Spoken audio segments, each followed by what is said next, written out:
Hey, what's going on, everyone? Dan the Glass Man here. Good morning. So, apparently, today's my birthday. And that means that I've been here on this planet for 48 years. Or, is that what that means? I believe so. Because we celebrate our very first birthday after we've been here for 1 year. So, if this is my 48th, that means I've been on this planet for 48 years already, guys. Been chilling, hanging out here with all of y'all, experiencing life, experiencing all kinds of interesting things. And life has become extremely interesting. From the time I've been born until almost 50 years old. I can't believe that I'm almost 50 years old, but I can jump and I can kick because I'm 50. Just kidding. But seriously though, I feel like I'm still very youthful. I feel like I can still do a lot of stuff out there. It's pretty amazing the things that I can do. I'm going to share this out real quick, so hopefully this doesn't get cut off.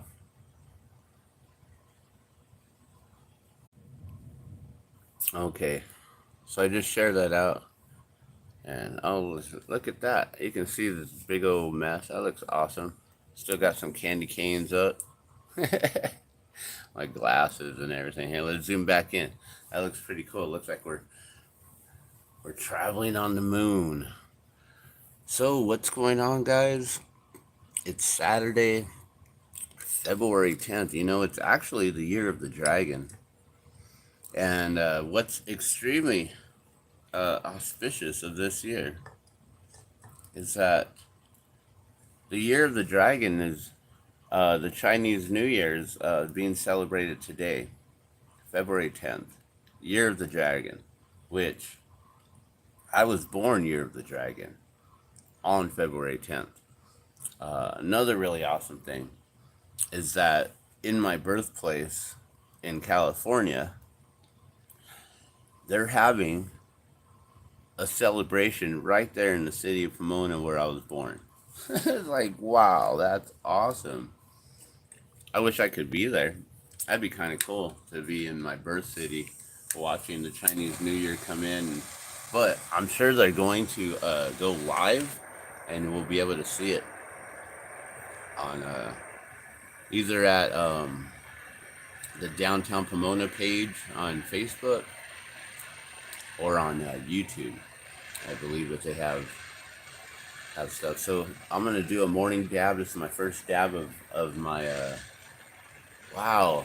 How old am I? What the heck? I'm 48 years old now, guys.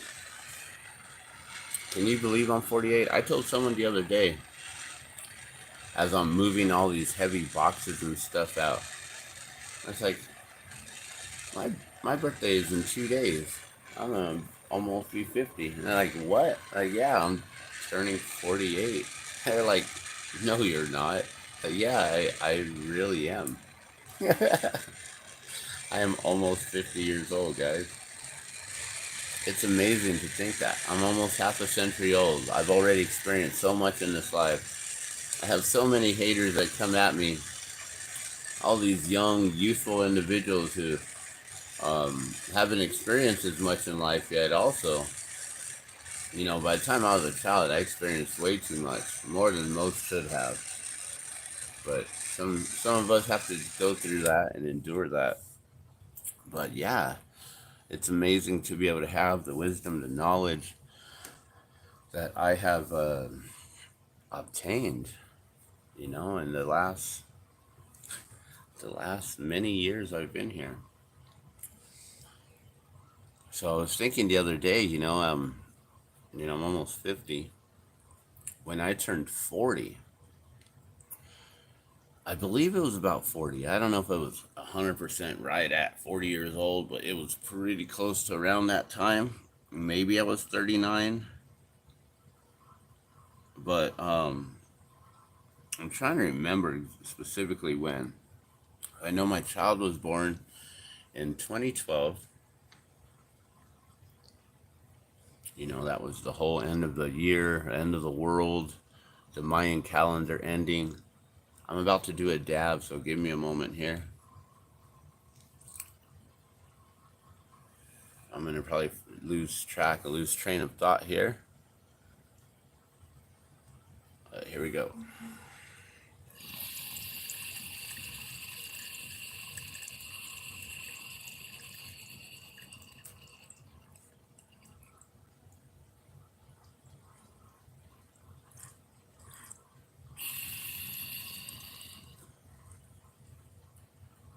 You know, speaking of my child, born in 2012, was also born a dragon. How awesome is that? That my child is a dragon and I'm a dragon. I'm a fire dragon. She's a water dragon. That was a good dab. Whew. So, I don't even remember what I was saying. Like I said, I was gonna lose track of thought. um, but I find that it's pretty interesting that the new year happens to be on this day.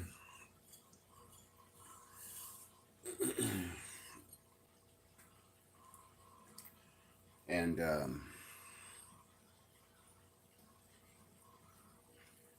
man, I'm trying to bring back my train of thought here.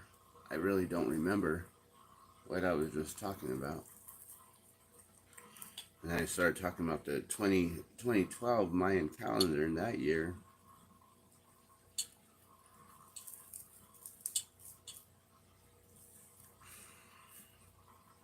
I don't know. I guess it's not so important. Oh, you know, I was actually talking about how in the year of my 40th birthday, I believe it was around that time. So I was trying to figure out, okay, if my daughter was born 2012, and then, gosh, within that first year, her mom and I had some issues. We weren't able to see eye to eye anymore on many things. Finances were getting in the way. The stress of having a new baby getting in the way. The stress of having the Medicaid from our oldest child get canceled on us while we're already in a financial crunch. That really hurt us quite a bit, and it really put me into a funk and everything. And that was in 2012. And so around, I think, 2013, 2014, at that point, I'm trying to remember, like, when we all, as soon as our child was born, we had to move. And then we found a new spot in February. And then we moved into there for a while. And I think we lasted for a year. So then our child was a year old. So then it was 2012 and 2013. I think it was around 2013, 2014. Wow. Actually, it might have been when I was 37 years old. Was when I somehow stumbled upon Krishna. And so for the last 10 years of my life here on this planet, at least 10, now that I'm trying to think about it, like, when did that actually occur to me? When did that happen? I know by 2016, I was already gone. And so I was already with them for at least 2 or 3 years. So by 2013. Wow, okay. So in 2013, actually, I believe I learned of Krishna. I've learned of Krishna consciousness. Jesus and Buddha led me right to Krishna because I was needing to find a new path in life. And I was looking for a spiritual path. I was looking for what religion would help me to find God, to help for me to better understand God. Because, God will always reveal himself in the image that you will then be able to recognize God. Like God revealed himself as man, as the Son of God. And God's revealed himself many, many times before. Long before 2,000 years ago. And apparently also 500 years ago with Lord Chaitanya, which I just now learned about this. I thought Lord Chaitanya was many, many millennia ago. I didn't realize it was only half a century ago, 500 years ago. So I really need to learn a lot more. I'm still a newbie in this all, even though I've been with it for a long time now. I didn't realize that it's already been over 10 years for me.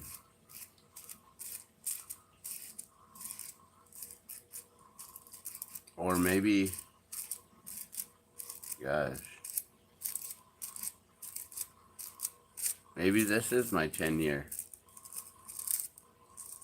10 years that I've devoted my life to God, specifically to Krishna, Vishnu, and which encompasses all.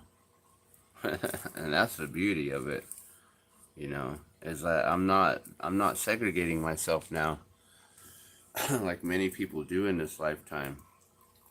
I'm not segregating. I'm making sure that we are all connected, that we're all brothers and sisters in this life. And that's one thing that I've come to learn in my days here on this planet. 48 years, I've learned quite a bit of things, but it took me up until about when I was 40 years old, and maybe it was when I was 37. How auspicious would that be that I found Krishna on my 37th year? That would be pretty remarkable, because as you all know, if you know me already by now, 37, that's like the magic number for me. And 37, 37 has a lot of meaning, hidden meaning that I'm still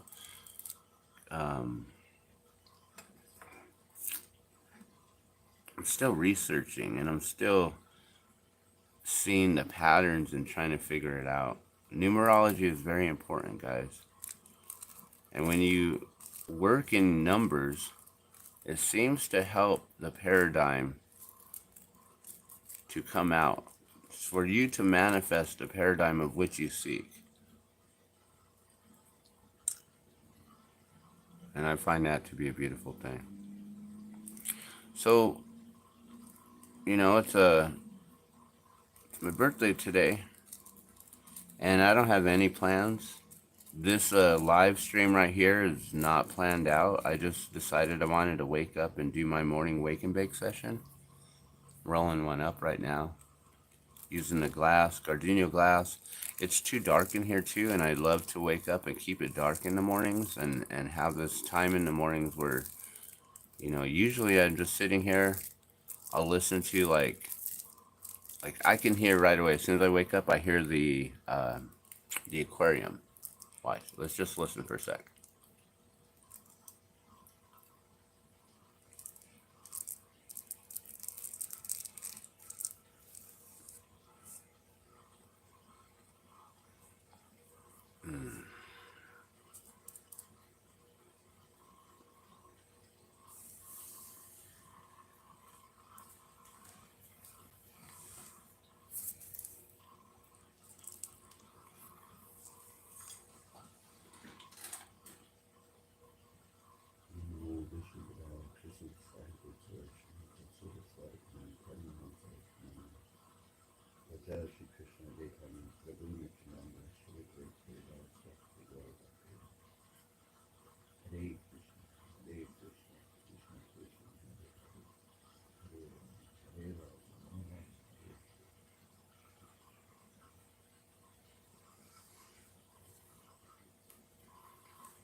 Just remembered I didn't even do my prayers this morning yet. So as we were listening to the silence, which the silence just allows you to hear all the noises in the distance and all the noises that are being covered up by our own sounds. So usually when I wake up, I can hear the motor running to the fountain pump, and I can hear the water trickling, and that's usually it. And then I can hear the traffic outside. We live pretty close to a busy street here, so you can always hear the traffic, but it's been pretty quiet today. It's a weekend. No one's rushing to work right now. I'll be taking off here in a little bit. Every Saturday we go over to a place called the Center for Peace and Justice. We call it the Peace and Justice Center, but it's the Albuquerque Center for Peace and Justice. That's what the whole title, Albuquerque Center for Peace and Justice. Oh, I forgot to put some hash on here. Darn it. Oh well, next one. So I'll be going over there every morning, every Saturday morning, 9 a.m. They have a free food line, and everyone's welcome. All individuals are welcome. If you bring more than one person from your household, you can individually grab stuff. They put everything out. They lay it all out on the table, on tables, all the way around. They set up like a U shape, and you just wait in line. First come, first serve. So everyone waits in line there, and they wait for hours. I don't know how soon people start showing up, but the line usually starts going at 9 o'clock, and it's usually done pretty quickly. So everyone in Albuquerque is welcome to go. They don't check IDs. They don't check any information. There's no application to fill out. You just show up. You grab a box. They have boxes there, or you bring your own box and your own bags. I basically bring a cart, a little grocery cart, and I bring some extra bags in case I need to carry things, and I have my backpack to carry things, and just a little cart, like a vertical cart that holds things. And so yeah, everyone's welcome. They actually prefer a lot of people to show up, because the more people that come, the more food they can then get in the future. They can then say, hey, we have more people showing up now, or we have, more people, less people, whatever. And so that's what I'll be doing here in a little while, every Saturday. And the interesting thing about that is right across the street from there, it no longer exists. They actually cleared there used to be these little homes there that were like the old student ghetto homes that were set up maybe in the 40s and the 50s. They were all along Harvard Street. Many years ago, there was all these houses that went up and down Harvard Street, and then they tore them down, and they created commercial businesses and properties there, and apartments up and loft apartments up above the businesses. And then all the places that used to have music and stuff going there got shut down, because then the residents were complaining about noise and sound ordinance and all this stuff. Like, wait, you guys moved into the student ghetto where we used to have all kinds of fun stuff and activities going on, and now no one's there.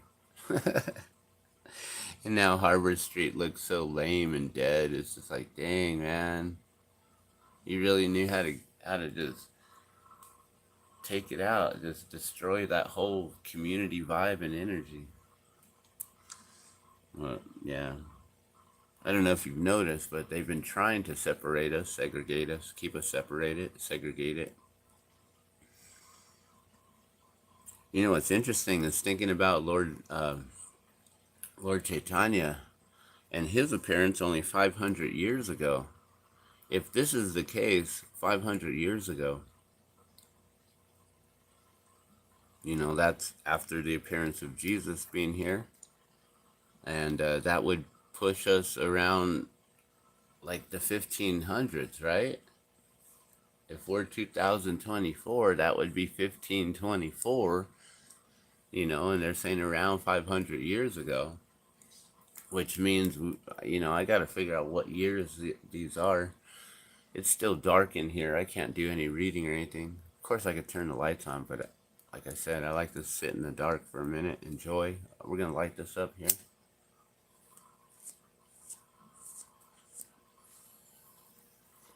I'll probably go get my 2-footer too, and we'll do some big old rips off the tube. So Lord Chaitanya appeared 500 years ago. 1492.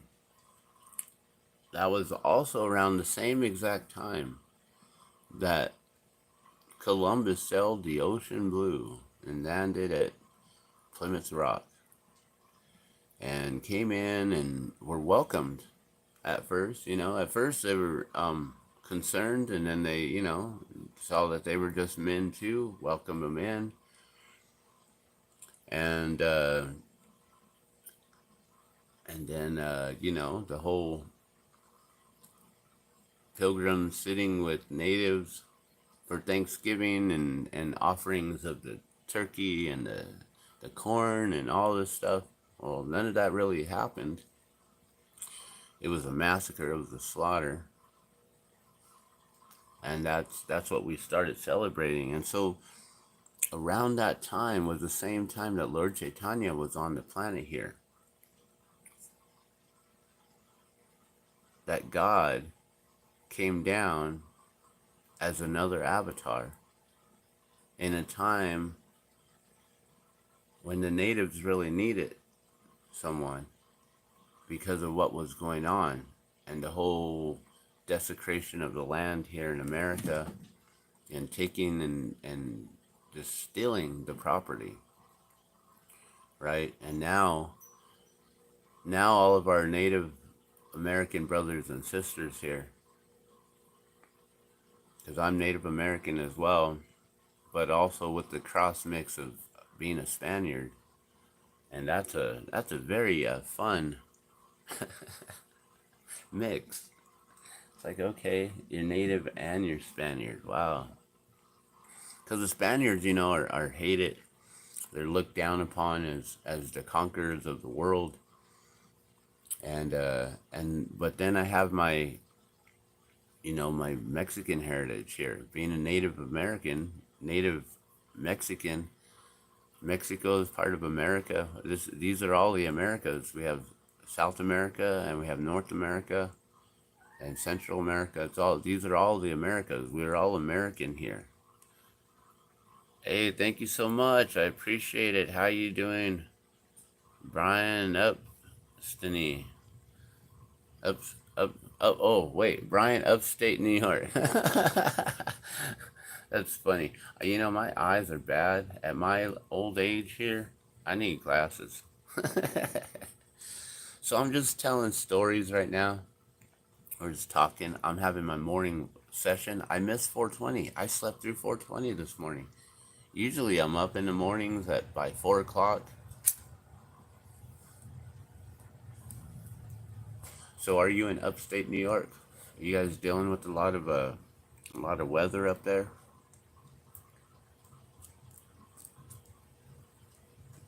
The meteorologists are pretty bad these days. They don't take into consideration all of the weather manipulation and the geoengineering and all the trails that are left behind up there in the skies. So they try to predict all this stuff that's going to happen. We've been under a winter weather advisory since like 2 o'clock yesterday, and the sun was out. It was all nice and beautiful. Like, what? You guys do not even keep track of how much they spray. You aren't paying attention. The meteorologists aren't doing their jobs anymore. They should just be fired and hire me. Good, man. Yeah, try to make sure people know that you're not you're not from New York.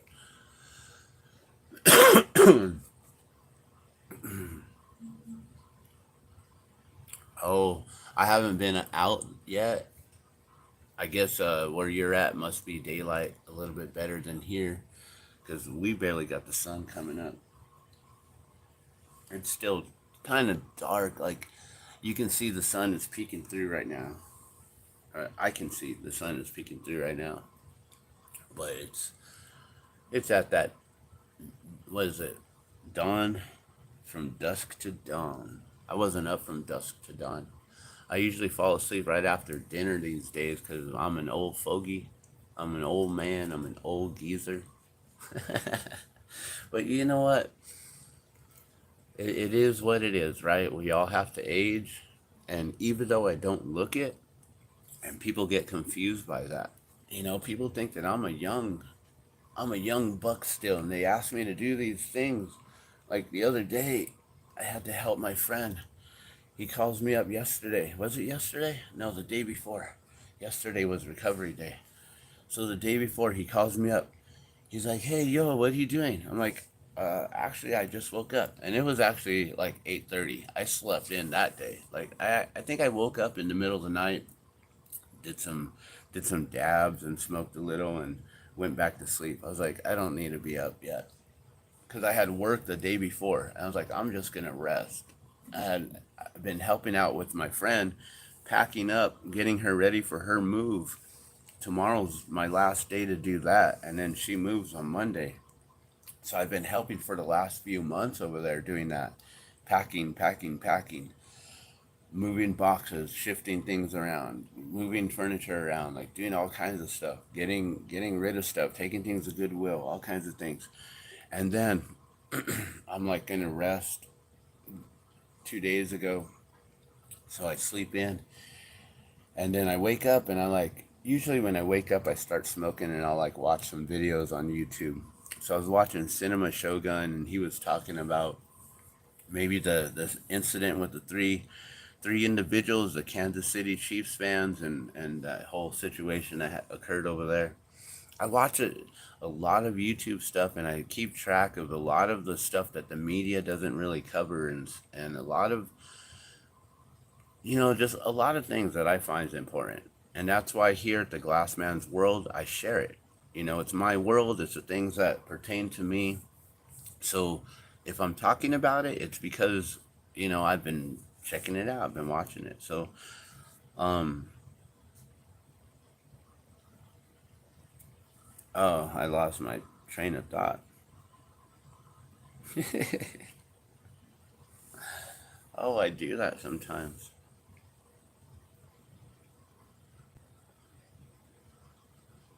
What were we just talking about?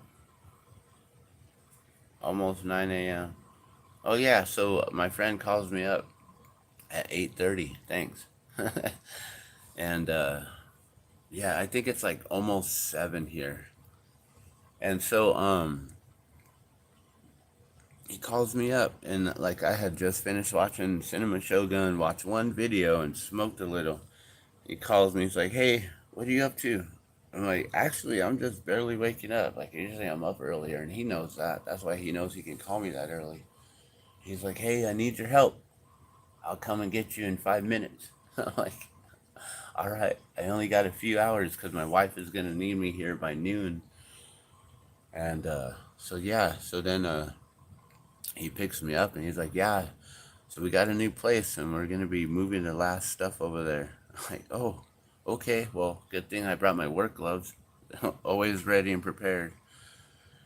And yeah, we had to move all this furniture, so now my back is sore. So usually I wake up early, but I slept in again today because I am sore yesterday, sore. So I'm not as young as I look. And when I was younger, I used to be a mover. I think I can finally publicly say this. I used to work as a mover. I'm a professional mover. But I don't say this because I don't like to move people. It hurts. It's rough. It doesn't pay that great. Usually you're helping friends move for free for like some pizza and some smoke or something. But um yeah, I've been a professional mover since I was 15 years old. So for 30 years, 30, dang man, 33 years I've been moving.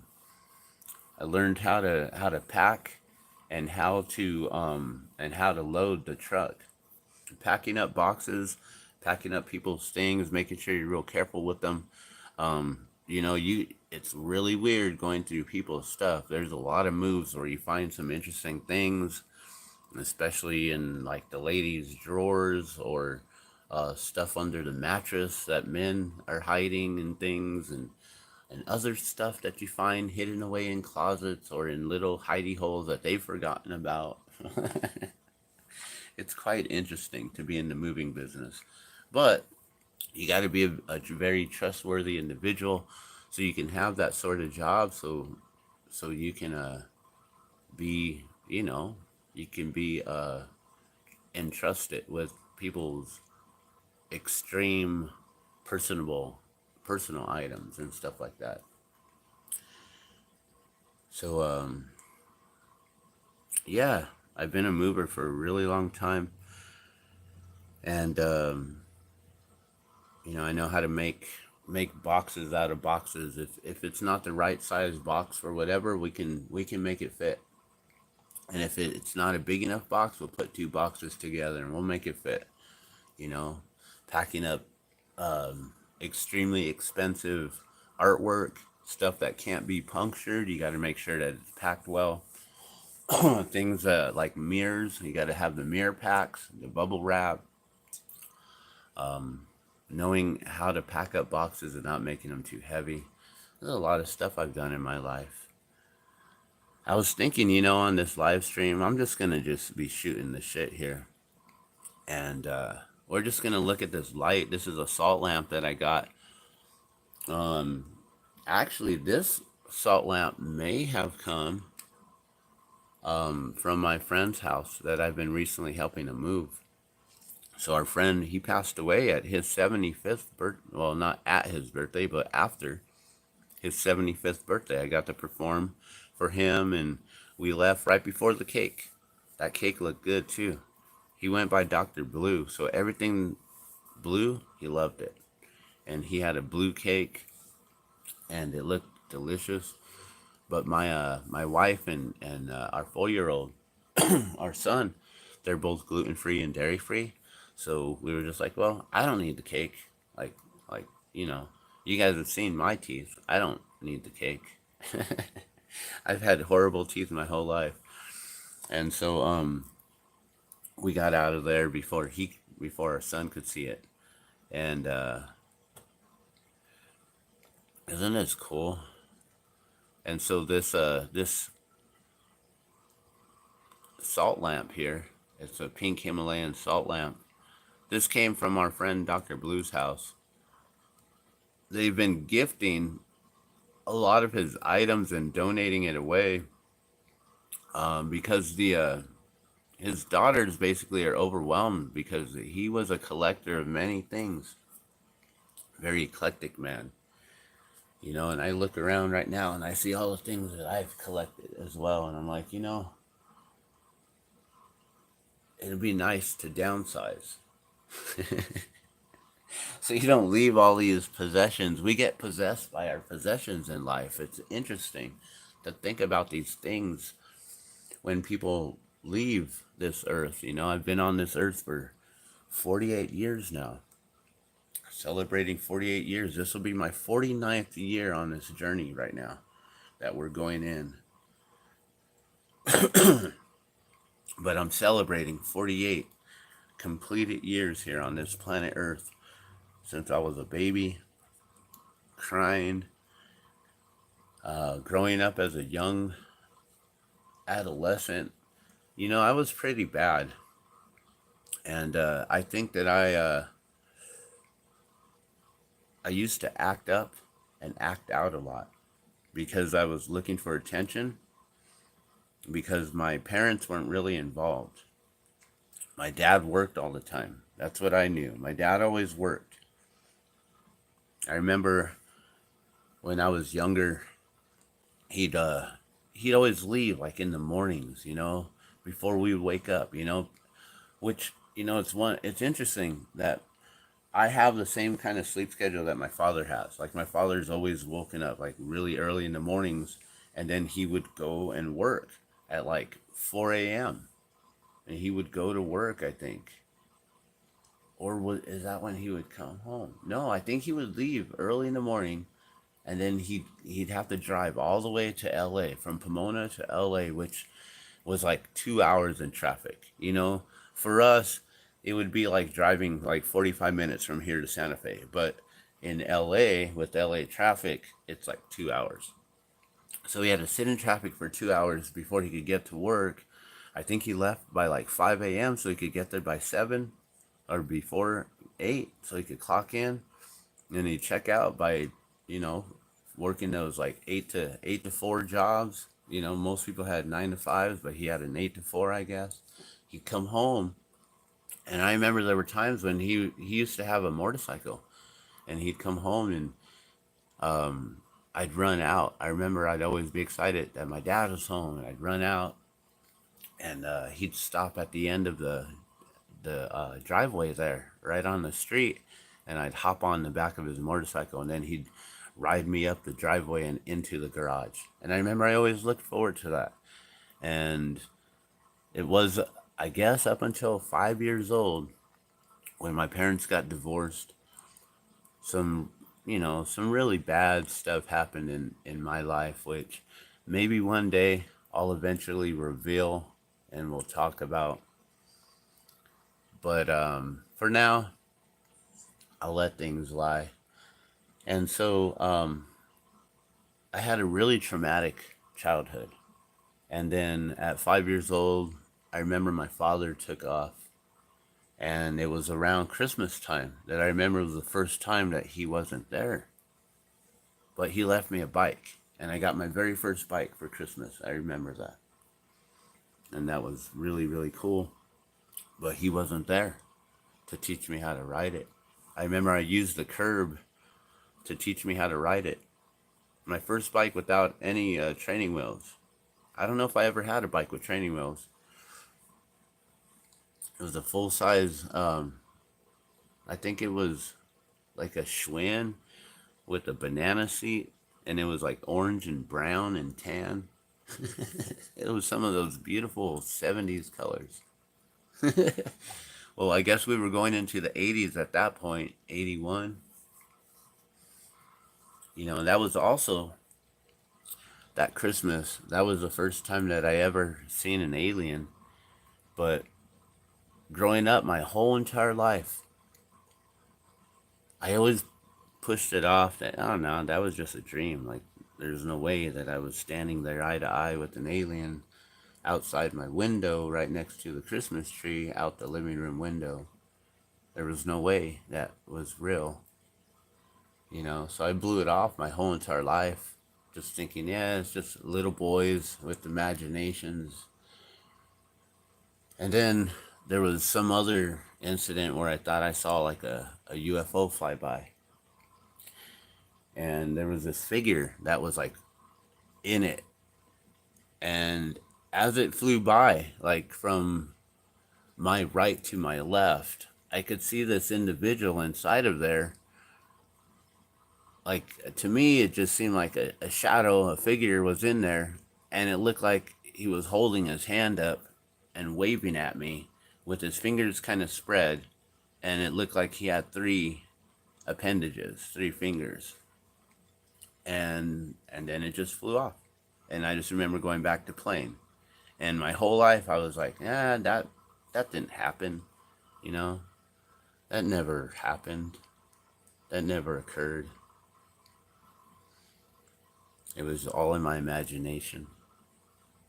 And then just recently, like, I don't know, 2 years ago, maybe within the last year or two, I think it was, maybe 3, like, I don't know.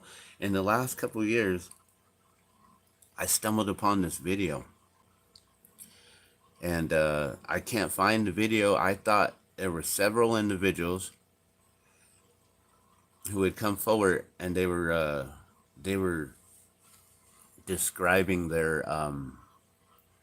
their UFO sightings and alien encounters and things. And that there was a person who then started to draw their recollections. And these individuals had never met each other, they never heard of each other's stories or nothing like that. They're from all different places around the world. And for some reason, they all saw the same thing that I saw. They were able to look into like it wasn't like it was a mirror. Like to me, it was like as if it was an illusion. Like the solid part of the ship kind of disintegrated or went transparent. You know, like smart glass can do. And that's the only thing that I can think of is when the Roswell ship crashed, they said they got all kinds of new technology. And then borosilicate glass came to be, and this whole smart glass technology came to be. And now they can program all this stuff into the glass, and we now have all these smart screens like our phones, like the phone that I'm using right now. It's a touch screen with this Gorilla Glass that Corning makes. They also made Pyrex, the cookware. But after the whole thing that happened in Roswell, they were able to come out with Gorilla Glass. And now we're seeing the new technology of Gorilla Glass where they can have windows that, you know, at the touch of a button, they go from tinted to you can see right through them, transparent. And that's all that I can think of is that it was something like that. Like maybe their whole ship is glass or just that portion of it. I don't know. It was interesting. It was weird to have this memory my whole entire life, and then 2 years ago stumble upon this video where these individuals are explaining the same thing, seeing the same thing, and this person drawing these images of the same things. And some said they saw one individual, some people said they saw two. They described them as some sort of like a king and a queen alien.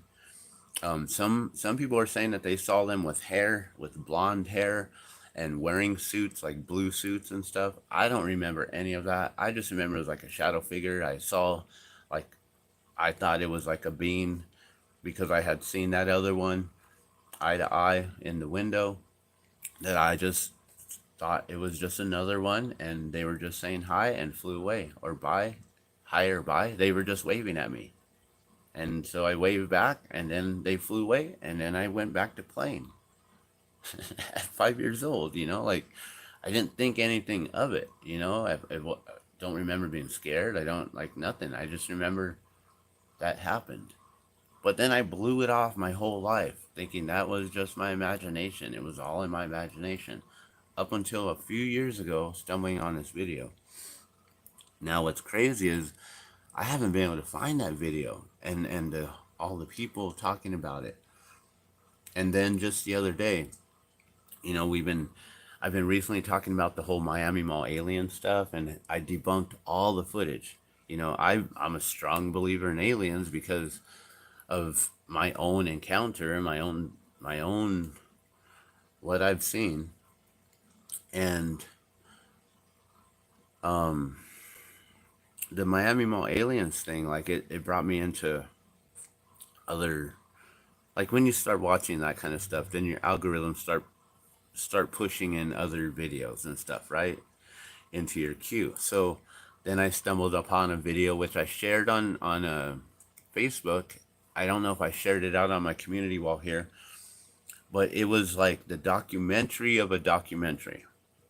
And they were talking about how they were making a documentary of the the U.S. government or the U.S. military was finally going to reveal in like the late 60s, early 70s, that encounters are real, that aliens are real, spaceships are real, that all these encounters they've had are real, and all this stuff.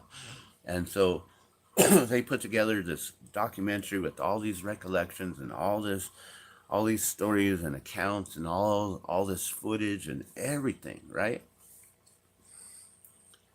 And then they said they weren't going to release it to the public as real. So something happened. So either the shadow government told the military, hey, yo, you're going to lose all your funding if you go along with this and do this and reveal this. Or something happened, right? So they basically just pulled out, said, no, we're not going to.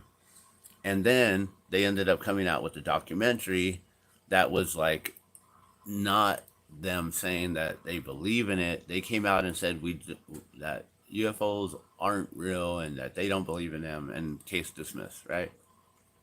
But then they came out with the documentary still with this footage and everything.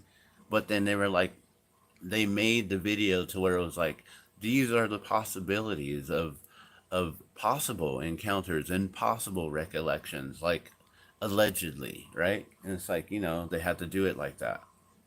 So I haven't been able to find the video of these individuals, but stumbling upon all this Miami Mall stuff, I debunked all the footage, guys. All the footage of the Miami Mall aliens, it's all fake. But the eyewitness testimonies, I can debunk what people are saying, and especially when the stories all line up of seeing the same thing, smelling smoky, smelling like wires burning and smelling smoke, and seeing smoke billowing towards them. Maybe there was a fog screen projector being used. Maybe they had some sort of costuming done. You can easily just get a costume up with a hood and some things and put it up on sticks, and individuals walking right underneath make it look like things are floating or whatever. Or you just project things onto mist, onto smoke. Fog screen projections. Look it up. It's real. But I believe that aliens are real too. And I believe UFOs are real. And I believe that the government's gotten a hold of this technology and has been deciphering it and figuring it out. And so now we have both. We have true alien technology mixed in with government technology, and we have Bluebeam, Project Bluebeam, and we have this new uh, uh, they like, okay, if they can figure out fog screen projections, right? What do you think they're putting up in the sky? They're putting a mist, a fog, a blanket of these chemicals, of this mist, of this vapor, whatever you want to call it. You want to call it contrails that don't ever dissipate, whatever. Whatever it is, we all see it. It turns the sky hazy. We all see this overcast, right? All that is a whole bunch of mist, vapors, whatever, smoke.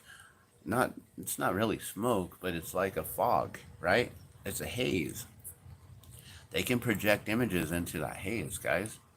And we're seeing it in different places. We're starting to see different lights and different things.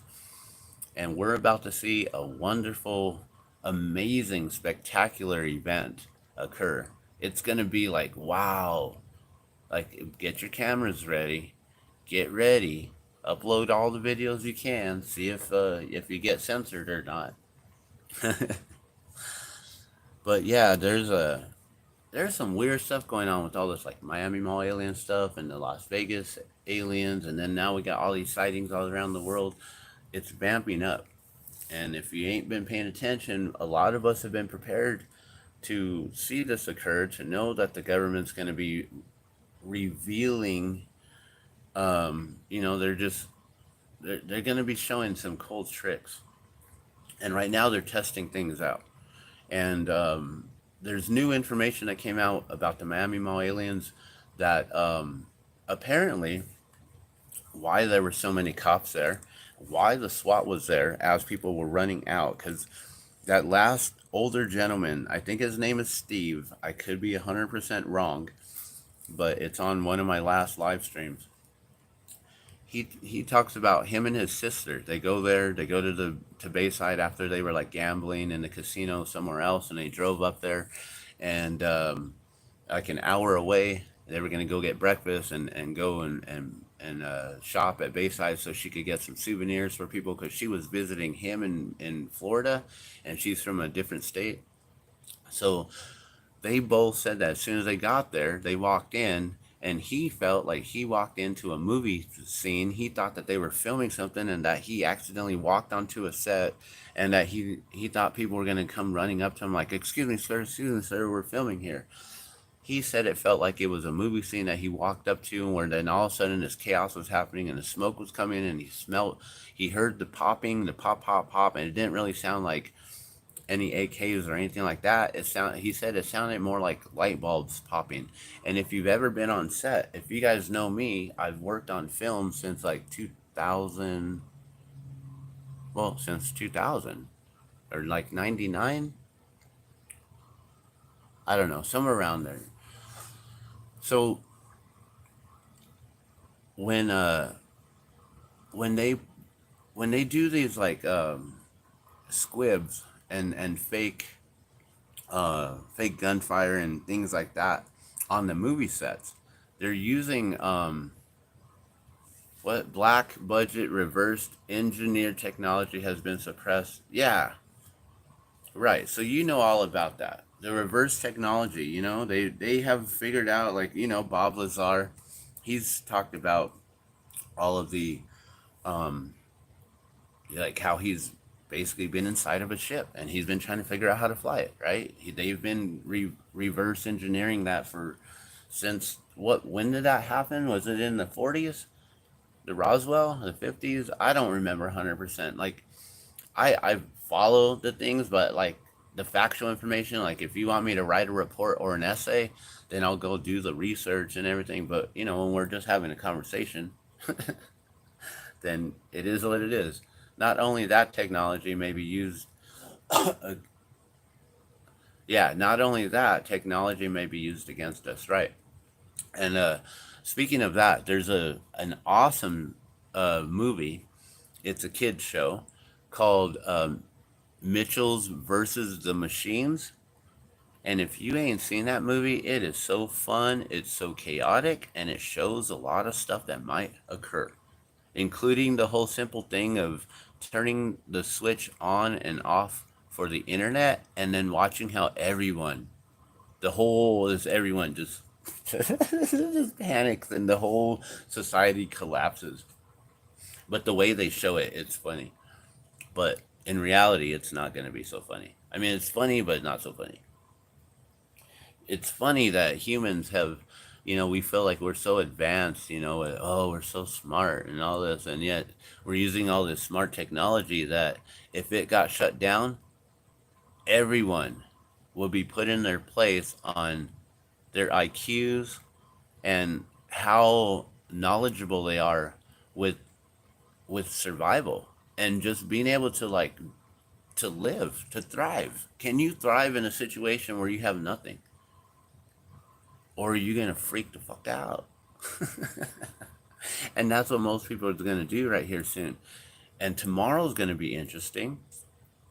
Yeah, Mitchell's versus the Machines. It is a crazy fun movie. It is like, wow, from beginning to end, it's a fun movie to watch. By yourself, with kids, whatever. I watch cartoons still. I'm almost 50 years old. And I'll throw on some Scooby Doo, some Tom and Jerry, some Roadrunner. I'll throw on all of that because I grew up watching all of that. So, and it's almost getting light enough to maybe where I can turn around the screen here. But this is nice. Just talking. It's like we're talking into the moon. And I'm just having this runoff conversation. There is no real topic today. It's my birthday, and I'm just here smoking, enjoying. This stuff smells good.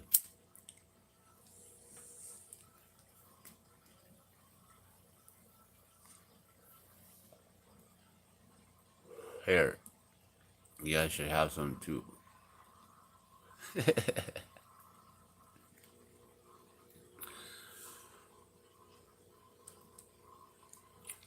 So yeah, stumbling upon all this Miami Mall alien stuff and everything recently, it made me stumble upon a video of this lady, Jessie Rotensberg, or something like that. I think from 1957 in England. She was 50 years old at the time. So, wow, about my age, almost. She looked a lot older, though. She looked like she was 70. But, so she was 50 at the time. And, dang, this thing keeps going out. I'm talking too much, not smoking enough. And so, there's a recollection of her talking about how she saw this. And the footage, like, I don't know, everyone in all the comments are like, try to disprove her. That woman is definitely telling the truth. You can tell. You can see the way her eyes move, the sincerity in her eyes. She's telling the truth. Like everyone, like no one denies her. So when, and I don't remember. I'm sure she was probably one of the individuals who was on that video where I thought there was another artist who was painting these. Now, I'm wondering if it's her, if Jessie was the individual painting these paintings and painting everyone else's recollections. Because maybe as soon as she came out, others started coming forward to her, like, I saw that too, and I saw that too. And then maybe they started to paint the same things. But in the video, of all, I don't remember how many. I don't think it was like too many individuals, like maybe a handful, maybe five of them. I can't remember 100%.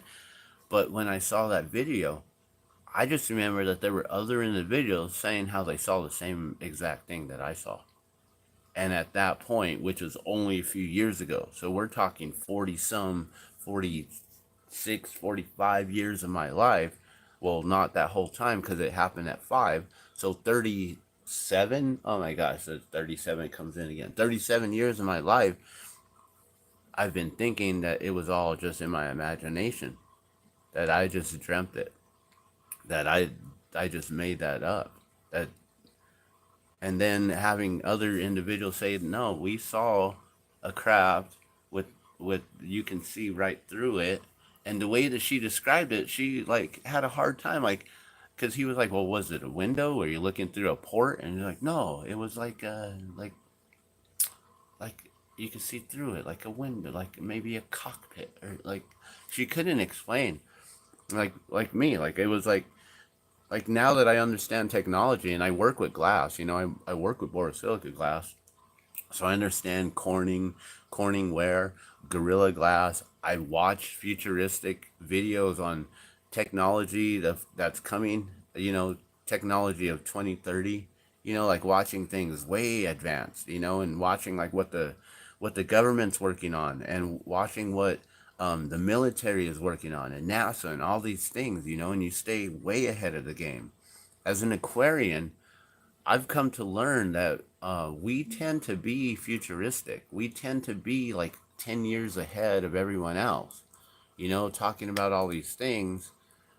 It's like, like 10 years ago or more, I'd done boycott Walmart, right? And now people are finally understanding why. 10 years ago, um, we were, what happened 10 years ago? I was about to say something and then my train of thought went because I started talking about stupid Walmart. Because Walmart has so many things going on, man, with the whole Jade Helm, um, that thing, and then there's another. Oh man, there's so much involvement with all this stuff that's going on in my life, and yet it has nothing to do with my life at all. It's all the stuff that I just am watching. But yeah, I keep track of futuristic technology, and I keep track of all these things that are happening. And 10 years ago, I was already talking about these things overhead that these airplanes are laying and stuff. And it seems like finally people, like it's not even in the mainstream media yet, but people are finally starting to come around and they're starting to notice them. They're finally starting to talk about it, you know. There's a I don't know. I come up with ideas that I see can be good for society, for mankind, to benefit us and stuff. But I've never invented too much. I mean, I guess I've invented some things. I blow glass, I manufacture things. So there are some items and little things that I've created and made. There's stuff that I've built and made that I've never seen anyone else really make yet, or, you know. So those are cool little accomplishments in my life. I feel getting through school. I used to be really good at school growing up, and I always had really good grades. Like, school was easy for me. And in elementary school, they put me into the gifted program. The and it was called GATE, GATE, Gifted and Talented Education. And I was out there in Southern California, and they had this program where they would ship us in a bus from like, I think it was every Wednesday. We would go around first or second period, or did we have periods? We didn't have periods in elementary school. We were just in one class. I don't know. So like an hour or two later, maybe it was like different subject matters. Like maybe in the morning we did some reading and then we got into another subject, right? And so maybe by the second subject matter, they would start calling names on the overcom, and we would leave the classrooms, and then we'd all line up in front and get on a bus, and then they would ship us to a whole nother city. So we'd go from Pomona, which was what I remember. We had a lot of gangs. My house got shot up at. We had drive-bys at my house. I remember we had a gang rival incident occur at one of my mom's parties that she threw, and someone, I don't know if he lost his life or not, on our front yard, but he was injured quite badly inside our home. And when my brother and I woke up, because we were actually in the back room sleeping through the party, and then I guess, I don't know what happened, we heard commotion, or for some reason we woke up, or we got up and we walked past the kitchen. I remember I thought I saw punch spilt all over the floor, but it turned out it wasn't punch.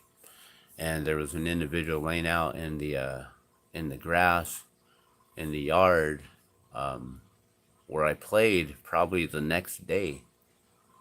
And yeah, they were the paramedics and stuff were working on him. So I didn't live in the greatest neighborhood. We had gangs right next door to us. There's all these different rival gangs. There was like 12th Street, Cherry Street, Ganesha Park, like all these different ones. But so we would then get traveled to another place called Diamond Bar, and we'd go to this school, Diamond Bar Elementary, and their school had like 2 stories, and it was so, like, they seemed like they were very wealthy. All the stuff was new. Their buildings were new. Their chairs, their desks were new. And so we would go into this classroom, and they would have us study in different ways. Like, they would actually bust out games. We would play chess during the day. We would play Pente, which was one of my favorite games that I grew up playing. And a lot of people don't even know what Pente is. And, grow up playing checkers, grow up playing Othello. I remember Othello with the black and the white chips on the board. And you have to like capture them with, like, I think five. Was it five on each side or something like that? I don't remember. And you flip them over, and then bam, you collect them.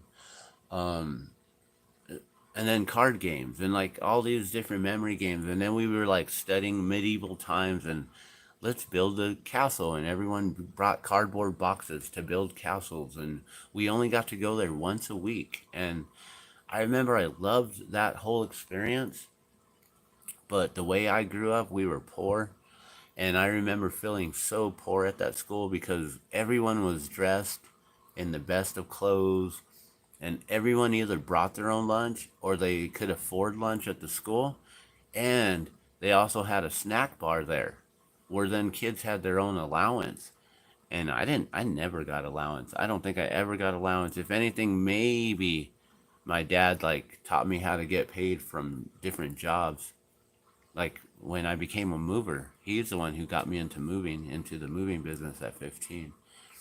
But in elementary school, I was broke. Like I couldn't even afford. I think the cookies were like a dime or a quarter, right? You get a cookie for a quarter, right? And an extra milk for like a quarter or 50 cents or something like that. And I couldn't even afford that. I remember we had government cheese. I remember waking up in the mornings and I would make my own grilled cheese in the broiler on the bottom rack. Back in the day, they used to make ovens where you'd pull out that bottom shelf that holds your pans. It used to be a broiler. Now that they just have it, they put the broiler inside the oven, and you just put the rack up top, and instead of down below. And now they have that pan storage below the stoves. And so I remember I would make my grilled cheese, or I would make peanut butter toast. I remember I'd heat up the bread in there, and then I'd put the peanut butter on there, and then that would be my breakfast, peanut butter toast.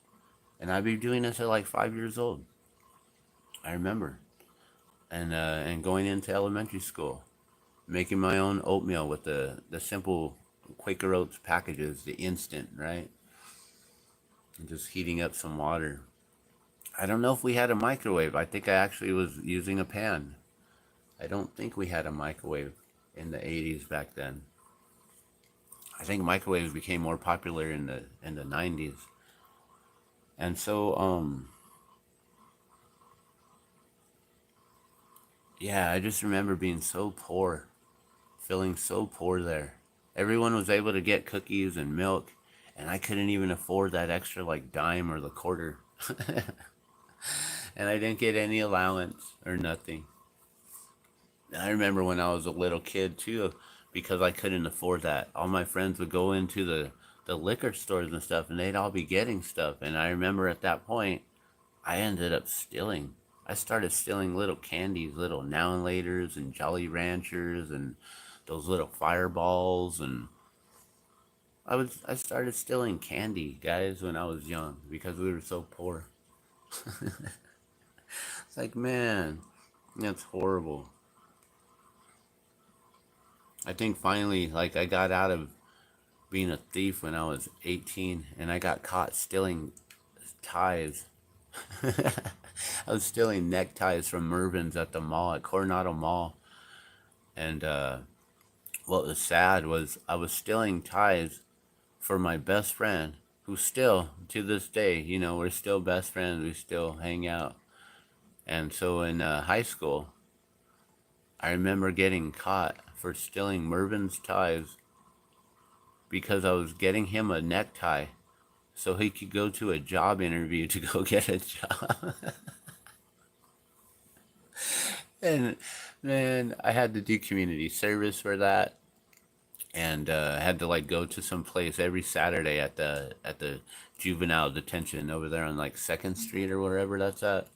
And I had to show up and do. We had to clean up their parking lot basically. That's all we ever did. I think every once in a while they take us and ship us somewhere else and we clean up some other part of the city. But most of the time they just had us cleaning up their parking lot. Instead of using a blower, they just had us sweeping by hand. So stupid. Community service. How fun. All because I wanted to help my friend get a job. That's some funny stuff, man. And so, I don't know if any of y'all done any of this dumb stuff in your life. But then I got caught. They called my parents, and I remember my stepmom came and picked me up. And she was like, your dad is going to be so pissed off. And I just remember that ride home. I was like, ah, man, I wish they would have just arrested me and taken me. Oh, man. But I think what happened was one of my sisters, not my oldest sister, but they're both older than me.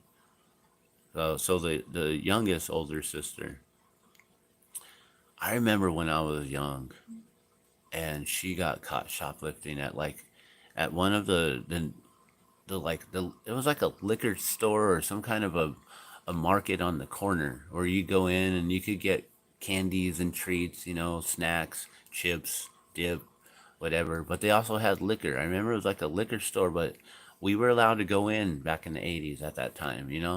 And I remember she got in trouble for stealing, and I was with her. And I remember being in that back room. It was like all wooden. Remember they used to put the wood on the walls? It was like wood paneling on the walls. So the whole office was like a wooden paneled office with all these like black and white screen TVs, like the old school tube TVs, and security surveillance in there. And you could see like exactly how they could see down the aisles on every single camera that they had set up. And I remember my sister got in trouble, and I remember my mom had to pick us up when we were younger. And I think I think that time was one of the first times that she felt like she really disappointed our mom. But then she kept on and did dumb shit throughout life. It took her a while to figure things out, which, I'm grateful she did. It takes us all time to figure things out. I'm grateful that, I eventually found my path in Krishna consciousness and finding this new path with God. And, the last 10 years or so, like now that I'm thinking, it could actually be, well, I think it's been 10 years that I've basically given my life back to God, that I've reconnected in this way, you know. But we have to go through all these things in our life, all this stuff that we go through, all this heartache, misery, demise, whatever, things just not going right for us, all these experiences and experiments we do. And they always tell us, learn from our mistakes, but we all have to go through it on our own to really feel it, see it, to experience it for ourselves. And I don't know. I'm grateful that my life has turned out the way it has. You know, there's other people in this life that are like, you could have done so much better for yourself in this life and this and that. And, it's all a matter of perspective. I remember when I was a child, we were told to follow our dreams, to grow up and you can be anything that you want to be, right? And in this life, I was gifted the path to be an artist, to be able to make a living using glass, using this new technology of a torch, and all the different elements, using the fire, the earth, the glass, the air, the oxygen that makes the fire even hotter, the water, the way that the glass becomes liquefied, the way that we can basically make glass like water,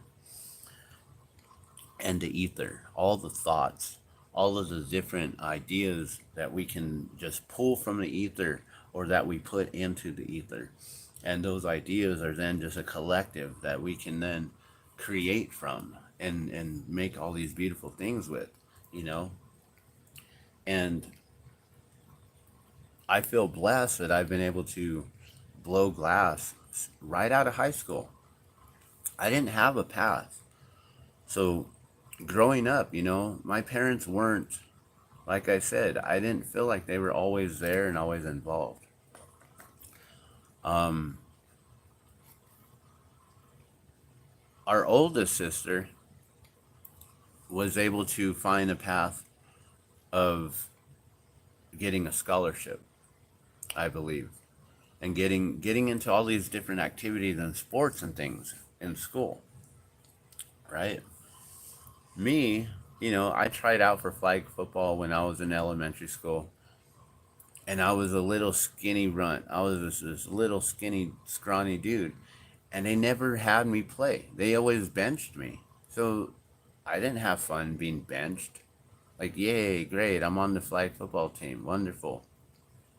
Even though I was awesome at running. And whenever that they did play me, then I had good runs, and I was fast, and I was able to spin around and be quick, and I could get some yards. But I wasn't ever into sports. I think I was more about the academics, and I was never really taught that you could go far with your academics and you can get a scholarship and things like that.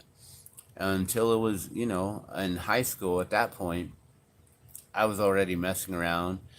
Um, I already felt that, from moving from California and being in this gifted and talented education and being in the GATE program and being in a whole different program, then I moved out here to Albuquerque where they didn't have that. They didn't have the funding for it. They didn't put that they didn't harness that from the children here and from the students, and so it was a whole different way of learning. And so I felt like the stuff that I was being taught in the grade that I was supposed to be in was stuff I already had learned.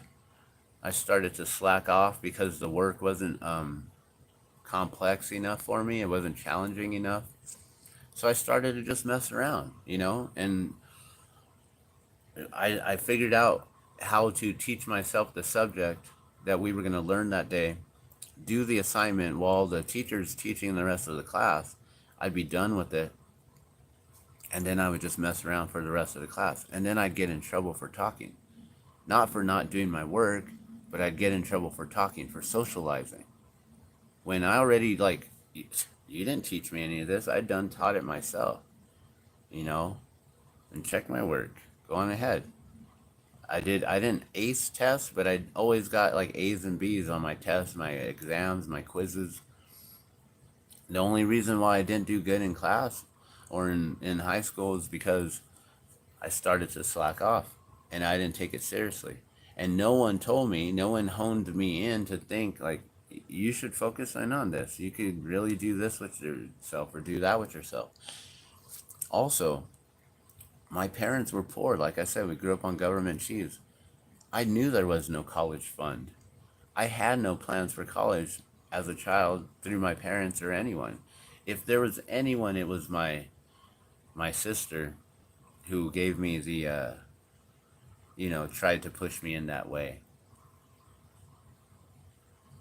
and try to push up my academics and keep my grades up. But I don't know if I was ever told that then you could do this and do that with it. I didn't know what it was about. And I just slacked off enough. And then I was like, you know what? All of this is just dumb, anyways. And everyone goes to college. And when they go to college, they end up not getting the jobs that they were trying to get in their career path. They're not working in what they're supposed to be doing or what they paid for to do. And now they got all these student loans because they didn't get scholared in. So now they got to pay back all this stuff. And it's like, and you see people throughout lives like, well, we should learn from people's mistakes, right? And so I've been watching how there's a lot of people who they complain and complain. I'm still paying off the student loan, still paying off this debt.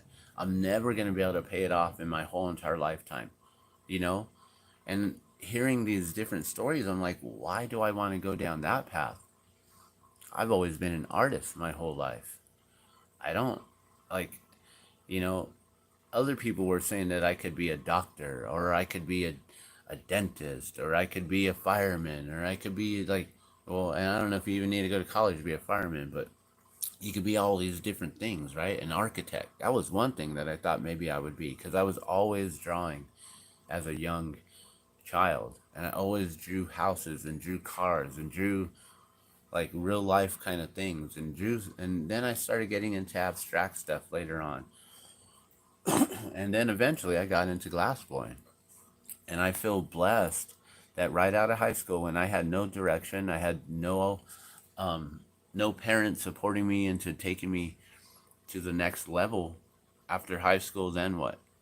Then you just move out.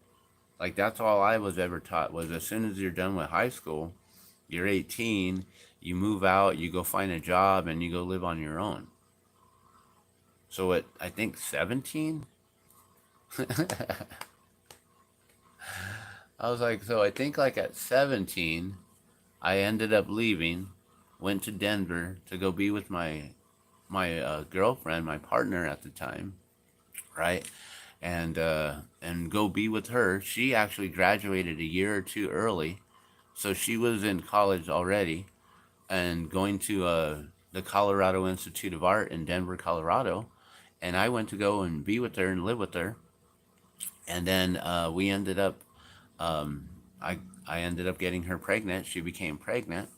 And we decided that we were going to have the child and move back to Albuquerque, be around family so we could have the family support and everything.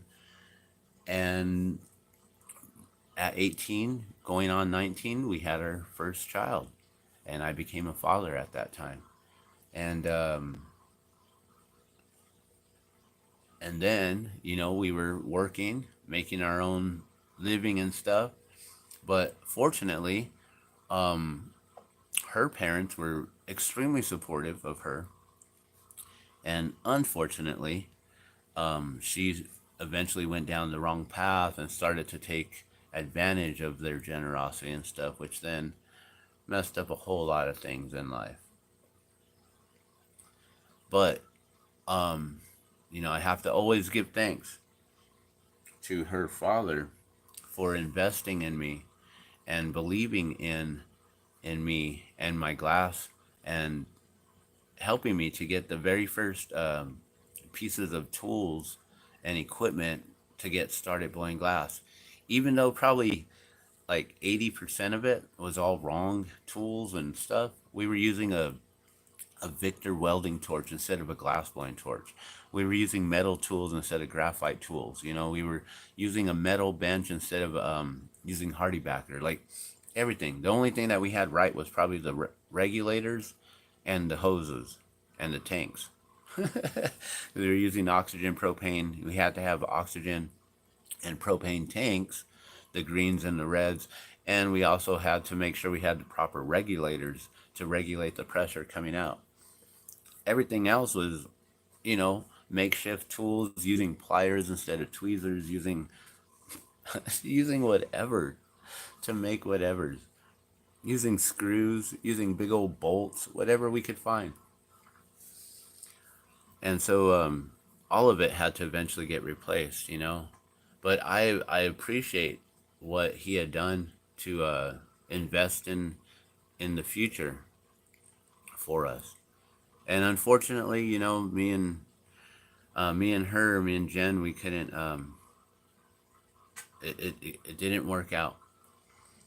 Right after giving birth, after 9 months of going completely clean and sober, not even smoking cigarettes, and wanting to then eventually go out and celebrate with another friend who had a child at the same exact time. They both, new mothers going out to celebrate, except they celebrated not the smartest way. And yeah, my child's mom ended up creating an addiction, which unfortunately took her out about 5 years ago. So, um, you know, she blessed me with fatherhood, and my first child blessed me with fatherhood. And at the age of what 18 going on 19, I became a father. Around in December, actually, on the exact same day as my mom's birthday, on 12/12, the same day as the day of the Lady Guadalupe. 12/12, very auspicious day. My first child born, my mother born on that day. And my mother passed recently, 3 years ago, 4 years, 3. I don't even. It's been a while now. I think it's been 3 years. Maybe it's only two. Gosh, maybe I'm missing her that much. You know, I used to love when my mom would call me on my birthday, and the conversation we would have would just be so wacky. And my mom was pretty out there, and maybe that's why I'm so out there as well. My mom was an artist. My mom used to draw. I think I get my artistic talents from my mom. And apparently, I have uncles who used to be musicians. I don't know if my dad ever played any instruments, but some of us in the family, we became musicians, picked up instruments, and started to play. I still play the guitar. I don't play as often as I would like to. Like right now, I would love to just play the guitar early in the morning, start the day with some music, but I can't wake up the rest of the family. So we're just enjoying this little conversation here and me sharing my life with you. It's been 48 years and there's so much more that has occurred. But there's a lot of different highlights and different things in my life that stand out, that made me who I am. And I feel fortunate that, not knowing what I was going to do after high school and being up there in Denver during that time before moving down here, moving back, um, going to a house party, seeing someone bringing a rifle case to the party and laying it down on the floor, opening it up, and first time ever seeing a case full of glass. All kinds of accessories, beautiful pieces to use to smoke from. I'd never seen that before, ever. I was like, wow. I ended up picking one up. It was for $60. It was something that, nowadays I would probably make for like, $20. It was something real simple. And and that was my first experience ever with seeing hand blown glass pieces and even knowing what those were. And then I bought one, I had one, and I used that for many months, for a long time. I don't even know what happened to that piece. I don't know if it ended up breaking, if it fell, or what, or if it just got lost in many moves later, losing storages and things like that. But then, like I said, we were eventually going to have a child together. She became pregnant. I got her pregnant, however you want to look at it. And we were expecting a child at a very young age. She was, I think, was also 19 as well. I was 19 or about to turn 19. I think she had maybe, I don't know now. I'm like trying to think. Maybe she was 1 year older than me. Like I would turn 19 and then in April, then she would turn 20. And maybe she was 1 year older than me. Or, something like that. And so we moved back here and, um, I had just moved away from high school. I had a friend and I was still going to high school up there in Denver. So I was still in my fifth year of high school at that time. And then we ended up moving into her parents' place for a while. I was working as a jeweler. I started to do torch work as a jeweler. I was learning how to. That was pretty interesting. I was working at Party City during Halloween. I got a job. Um, the owner of Party City liked my work ethic. Said, "Hey, you want to come and work for me over at my jewelry shop?" He explained who he was. He was the owner of the place, and I think my manager actually told me like, "Hey, the owner wants to talk to you," and so like pulled me aside, right? And so I spoke with Michael about going to work with him as a delivery driver in his jewelry shop. And so I was like, yeah. So I left from Party City to go be a jeweler. And within 2 weeks, one of his jewelers that he had working for him for like, I don't know, he said like 20 or 30 years, just up and quit on him. And I don't know why. Maybe he wasn't getting raises that he felt he should. Maybe he was doing a lot of jobs and making him a lot more money than he should. Maybe he was about to go and make his own business and do this on his own. I have no idea. So I started working over there, and then 2 weeks later, he quit. And then the boss was like, "Hey, I think you have the potential to become a jeweler and to do this work." And so he actually had me train and learn how to become a jeweler and how to polish rings, polish bracelets, and what's even like way dangerous, polishing necklaces and things like that. The chains. If you let a chain get away from you on those wheels, they'll take your finger off. Gotta be careful. And so yeah, I got trained in jewelry um, right out of high school, like pretty much that year. Uh, Halloween, maybe around December, Christmas time, he had me go and work for him, and I was working through Christmas, and then we had our baby, and I remember I was working as a jeweler when our baby was born in December. I worked for a few months. I think it was only 4 months, and then he fired me for being late because every morning I'd have to wake up and get the baby bottle ready, get the baby, get our baby changed, get the diaper changed, and do all those things because uh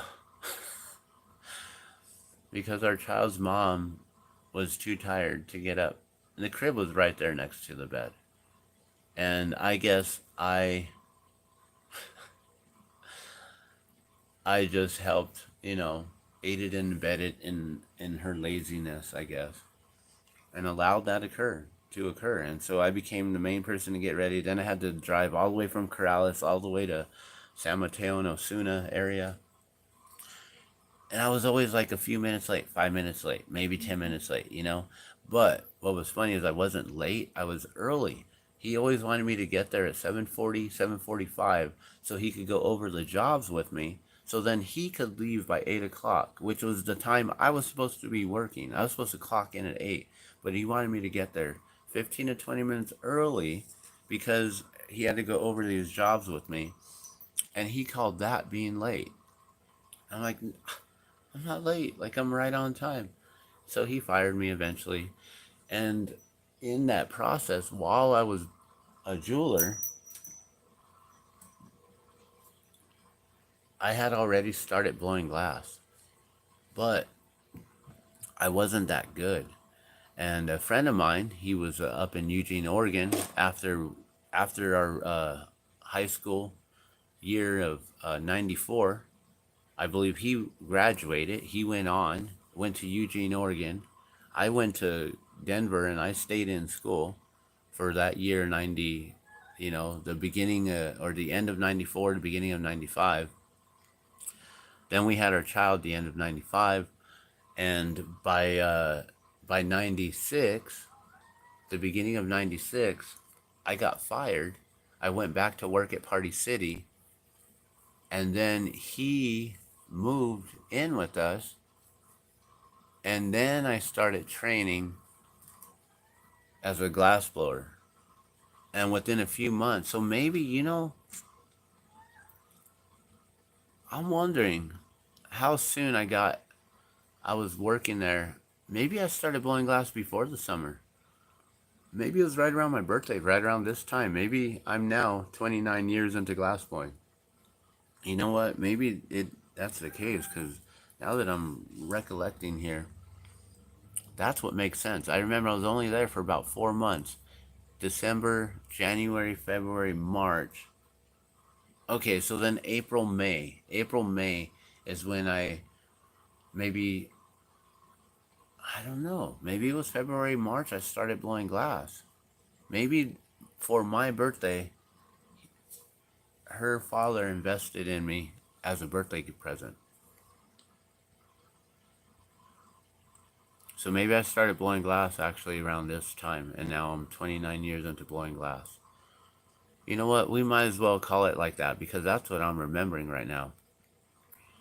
And by the summertime, I quit and I started blowing glass full time. And that's what it is in the summers when I quit working at Party City, I was training as a glass blower through that time.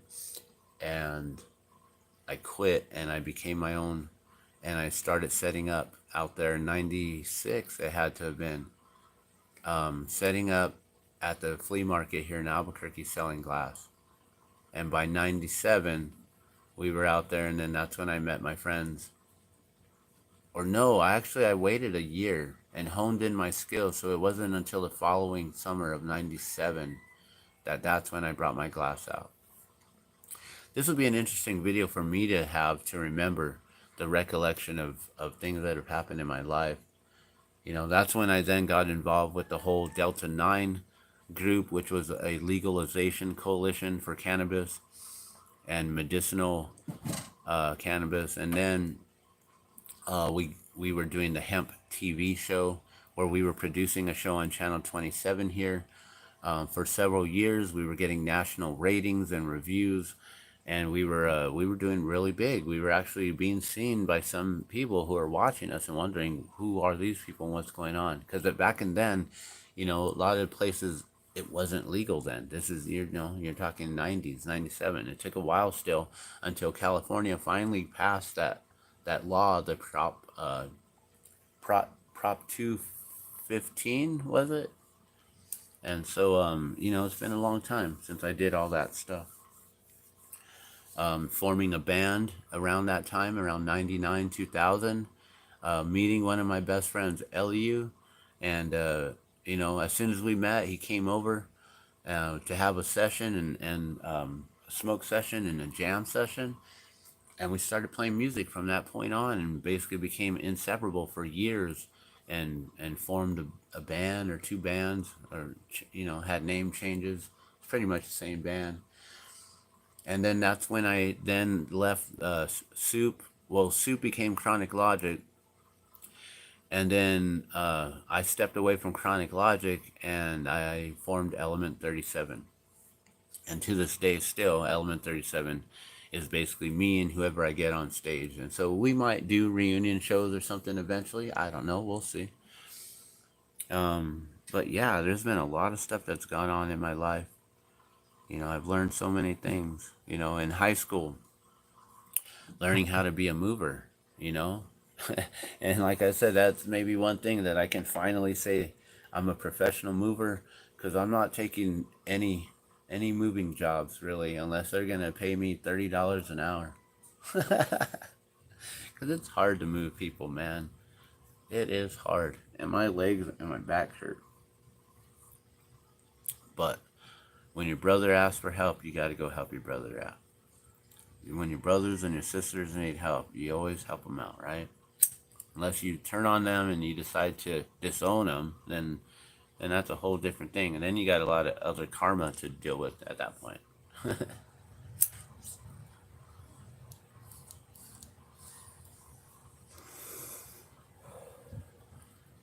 So, yeah, growing up, I had some crazy times, crazy experiences. You know, I started drinking at a young age, at 15, as a freshman, going to parties and stuff like that. And it took me a long time to finally step away from that bottle. It's been 8 years now. So when I was 40 was when I stepped away from the bottle. And 2 years before that was when I found Krishna. So yeah, it's been, wow, it's been 10 years that I've been with Krishna, that I've devoted my life back to God, and learning about the Vedic scriptures, going further back than Jesus, going a little further back to a time where even Jesus reverted to that knowledge and went to the temple of Jagannath and had studied those teachings of being a Vaishnav. You know, when you go into the temple of Jagannath, you're learning how to become a Vaishnav. You know, you don't just go in there and then do whatever, just do your own thing, you know? Like if you go to a Christian church, you don't then go and start singing Rastafarian chants, right? Turn it into a Rasta church, right? You don't, like, you then, you practice what they're preaching in their church, in their chapels, in their temples, in their ashrams.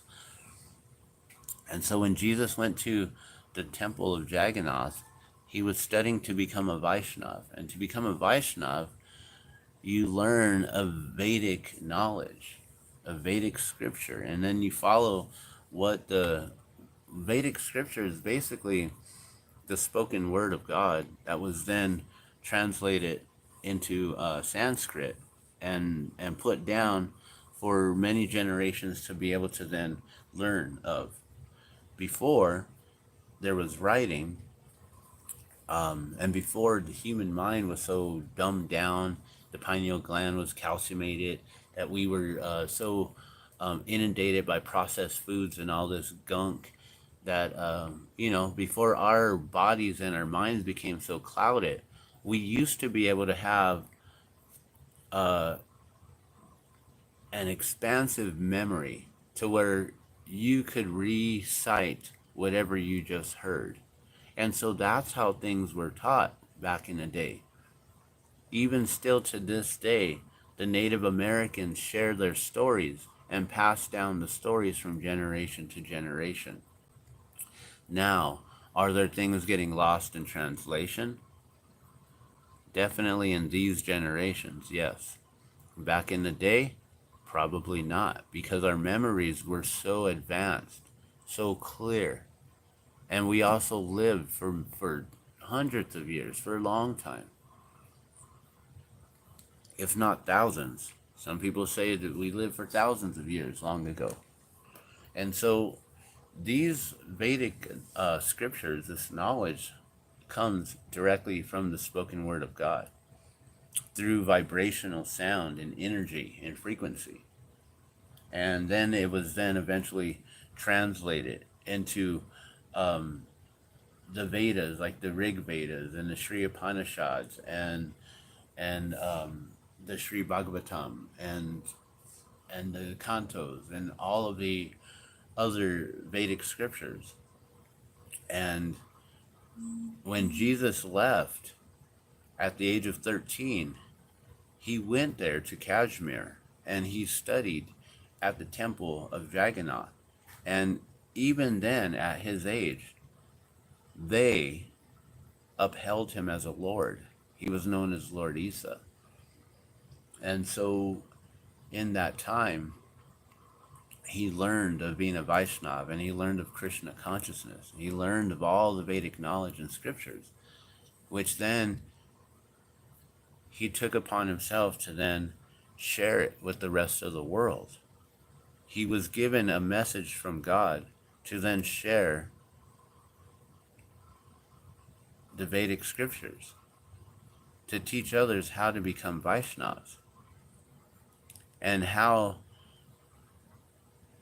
to be of service to God and how to become a son of God, to basically to serve God as thy father. If you are the son, you serve your father. Back in those days, you had Eric and then you had Eric's son, right? You had Jack and you had Jack's son, right? You had James and you had James' son. Like, you had individuals who were then named after their fathers, and they just had the son added to them, right? Back in those days, the sons served their father. And so Jesus was basically trying to teach how to be a Vaishnav and serve thy Lord, is all. And I don't know, we don't know, no one knows if they edited out anything that was then speaking of Krishna or speaking of Vishnu or speaking of any of these others. Or if these individuals then wanted to rewrite history and change it all up by utilizing this individual, Lord Isa, and making him become Lord Jesus Christ, Christ the Lord, and to change up what was going on with the paganism so then they can follow this new thing that they're developing called Christianity. And so a lot of that is lost, and a lot of us know, even though there's a lot of people who want to look the other way. They want to just deny that anything is happening like this. Hey, it's starting to snow on my birthday. Starting to get flakes outside, I can see. And so, little tiny ones, not enough to show. And so, a lot of these individuals that they, they strongly want to believe that Jesus is the only way, he is the only source, and he is the only light. It's the ego and the pride that disturbs them in this way, that doesn't allow them to be able to expand out further than what they've been taught. It doesn't allow them to go back any further than just 2024 years ago, because they can't fathom what life was like before the Son of God, Lord Jesus Christ, or Lord Isa, before he was born, became the new king, and how, like, without Jesus, how did anyone go to God before?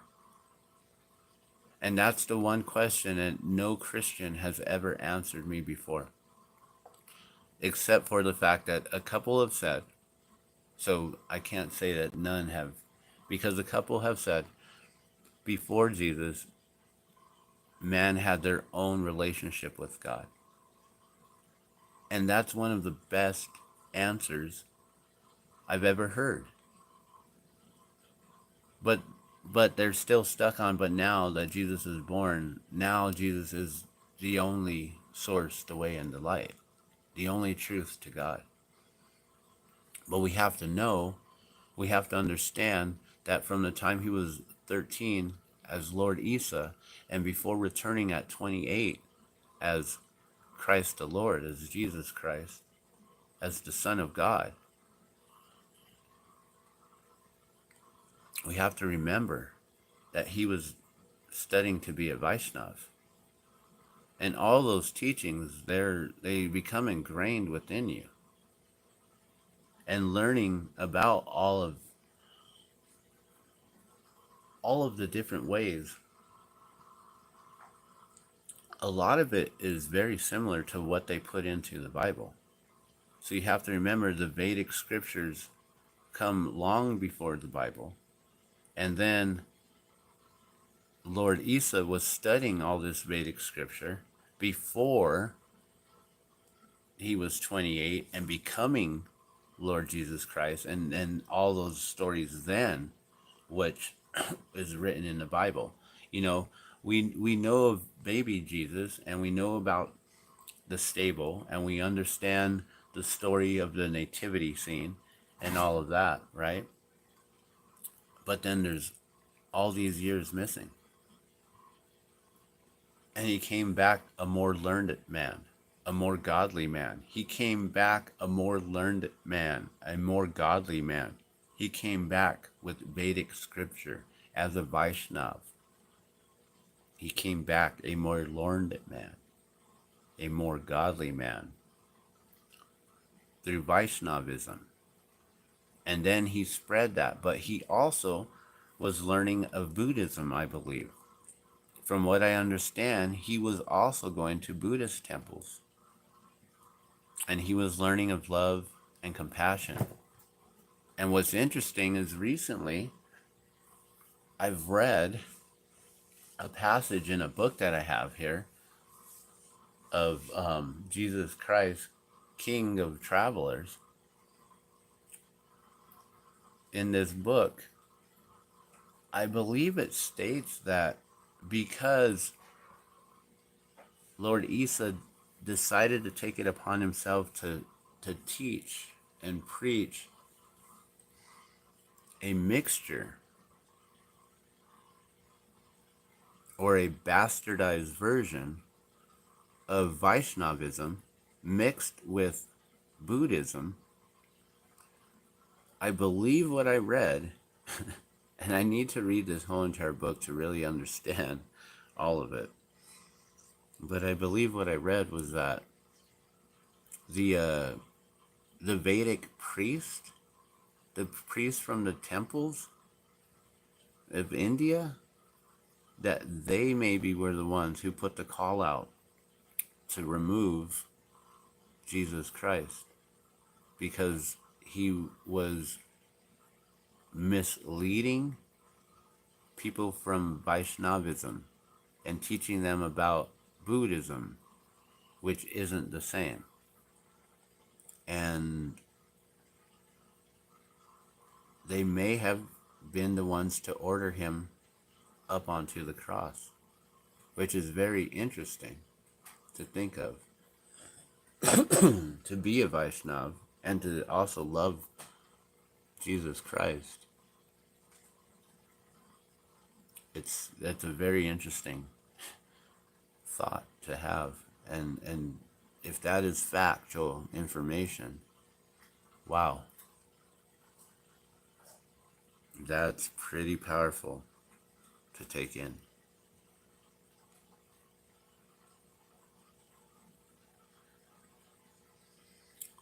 So, in my life, these last 48 years, I've been blowing glass for 29 years. Wow. It's amazing to think that I've been blowing glass for this long.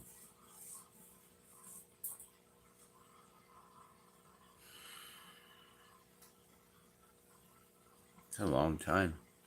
And to think that, it took me so long to get away from that bottle. I feel very blessed after so many years from the time I was 15 and just always drinking, and every New Year's Eve, always celebrating that New Year's coming in with a bottle, celebrating my birthdays all the time. Anytime I'd get on stage, I would always do a shot and a beer before hitting that stage, or at least making sure that I got my shot of whiskey or rum, usually whiskey, before I would get up on stage. And I always felt like the whiskey would help to clear my throat so I could sing. And I had a very raspy voice and very powerful, and so I think it helped. I do know that they use whiskey medicine in different ceremonies with the Native Americans and things like that. I know that they've used whiskey and things like that for helping with colds and coughs and things. So I know that there is some sort of medicine in whiskey and spirits and things like that. You can call upon spirits, but you can also let spirits get out of control.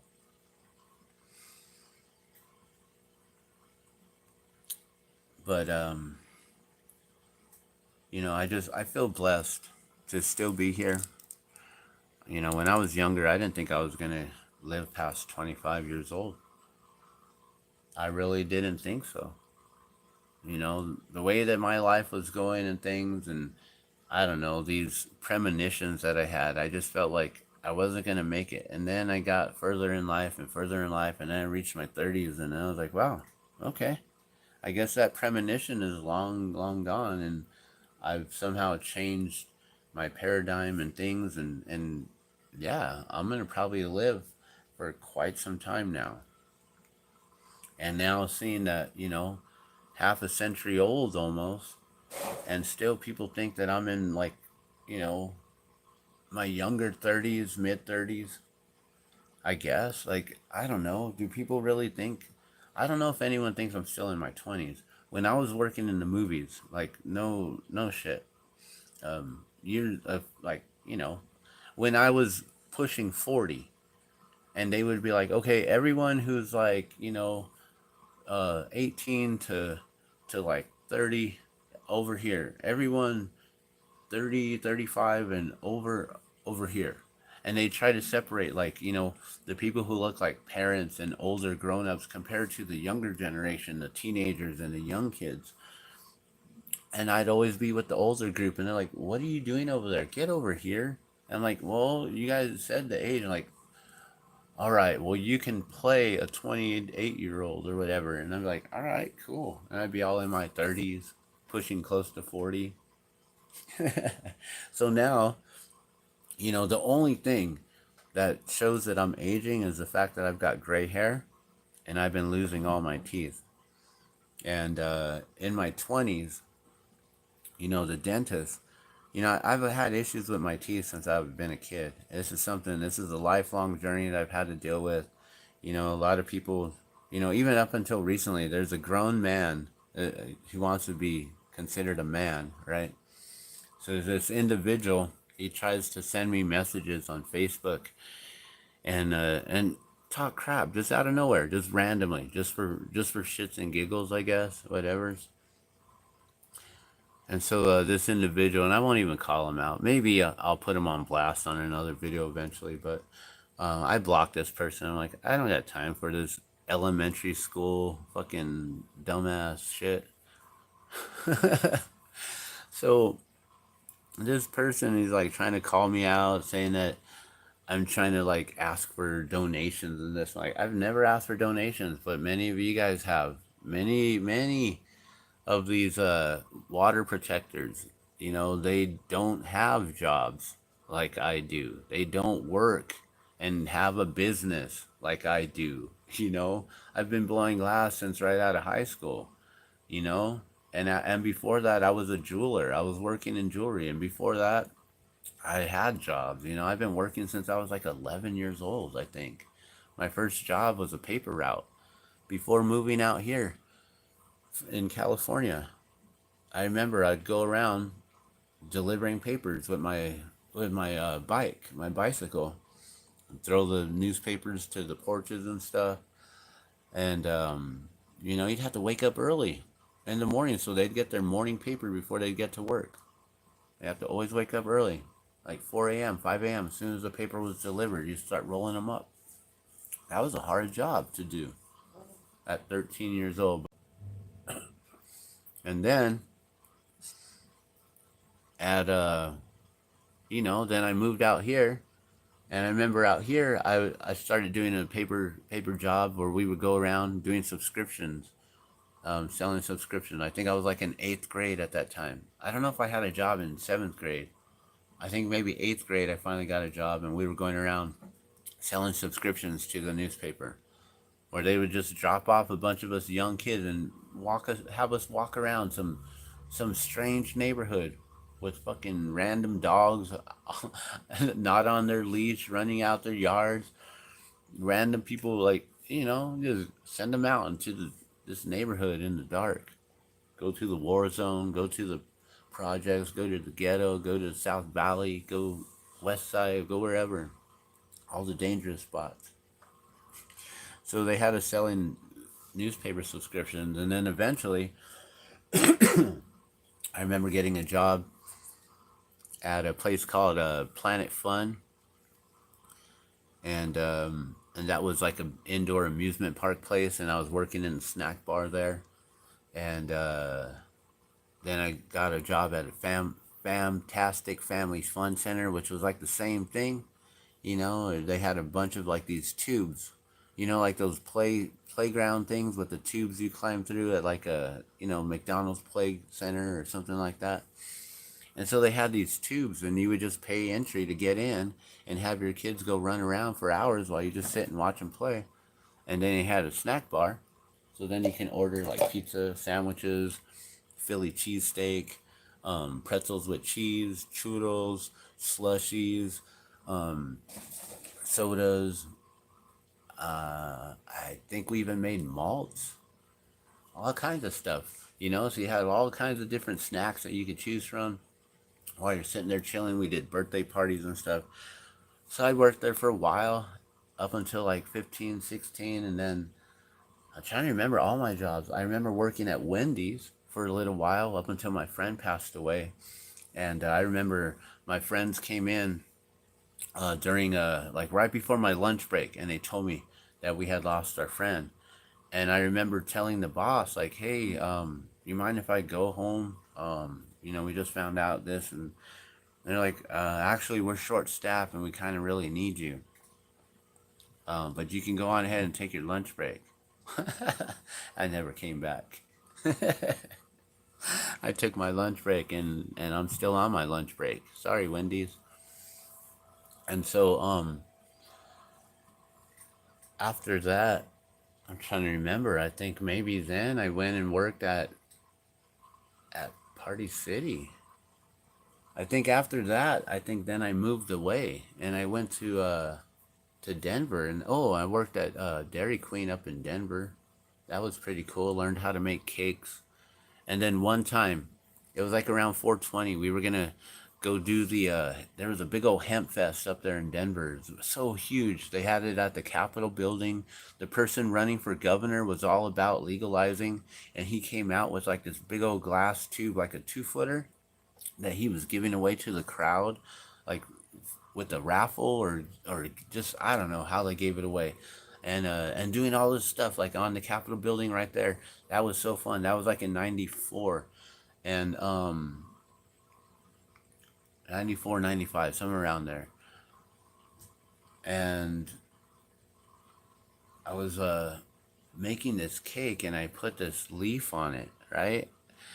A cannabis leaf on it. And I had my, my first child's mother at the time. I had her come pick it up in the drive-through.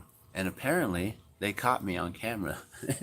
So I got fired because the lady said that I was stealing all the kinds of cakes. You're stealing all these cakes. I'm like, well, like technically I was making a cake and I messed it up. So, and that was the truth was we had these overhead projector things, right? And I messed it up. And I guess I could have wiped it off and started it new or whatever. But I messed up the drawing on it. So instead of scraping it, I just covered it up and it turned into a leaf. So I told my girlfriend, my partner at the time, I guess I can consider her my first wife since we had a child together. Um, I had her pick it up in the drive-through, and then the next day or a week later or something, the boss came in, and I got fired. She said, "You're stealing cakes through the drive-through window." I'm like, I only did that one time, and I messed it up, and I can pay for it. Like it's only like $20, but whatever. I don't know. That job was a front, anyways. I was just working there because I needed something to do in some way of showing that I was bringing income in. But I was pretty much, I was living rent free because my girl had rent taken care of through her either her scholarship or through the student funding or whatever it was. I don't know. Or her father paid for it. I don't know how that worked out. I just know she had a place and I got invited to go and live with her. And she had a roommate, and her roommate had her boyfriend living with her, so it was us two in the bedroom, and then them two in the other bedroom in the two-bedroom apartment. And we lived at a place called Cherry Creek Tennis and Sailing Club, which was on the outskirts of Denver in Cherry Creek. I think it was still Denver, but right there on Cherry Creek in Denver. And it was a really tall building, I remember. And we had all kinds of friends in there, lots of snowboarders that we were hanging out with, these people that listened to a lot of reggae and Bob Marley and Steel Pulse and all this stuff. And they were a bunch of dank heads. They had all these jars, which I now have today. Got all these jars full of greens, and that was the first experience I ever had smoking nugs. Very first time ever smoking some real good quality stuff. Before that, coming from Albuquerque, New Mexico, everything was always from Mexico. It was all that compact brick, swag, nasty, smelled like gasoline or pepper or whatever they would cover it up with to try not to let the dogs smell it as it came over. All that crazy stuff. And so for the first time ever, had that taste and that flavor of some real true greens. And yeah, that was a beautiful thing. And that's what turned me on to knowing about Kaya, about the beautiful season's blessings God gives, the morning dew, Kaya, the song that Bob Marley sings. Got to have Kaya now. You got to have Kaya now. You got to have Kaya now. Before the rain is falling. And so we named our first child Kaya. It was a beautiful thing. It was a blessing. It was something that opened me up when I first started smoking, for me, that was a gateway into my mind, into my consciousness, and into my spiritual path. That's what really reconnected me back to God, was reopening myself up in that way through the cannabis medicine. And, before that, I feel I was probably more of an atheist, or just really, I didn't trust in God because I saw so many things going wrong in my life as a young child, all these things that I explained, and so much more. This is only less than 2 hours here. And apparently this video started over again. I don't know what's going on. We're now 10 minutes in. I don't know what happened. So I don't know if we lost that whole video or not. But for me, if I can keep this here, it's a recollection for myself. And this is just me kind of just sharing my story, being here for the last 48 years on planet Earth with y'all. And now for the last 10 years, being extremely devoted back to the Lord, back to God, and understanding this path of Vaishnavism, and understanding that we all make mistakes and we all have the opportunity to correct them, to purify our souls, as simple as just saying and chanting the holy names of the Lord. That simple. I'll be right back. Hold on. Get off of that. You're making too much noise.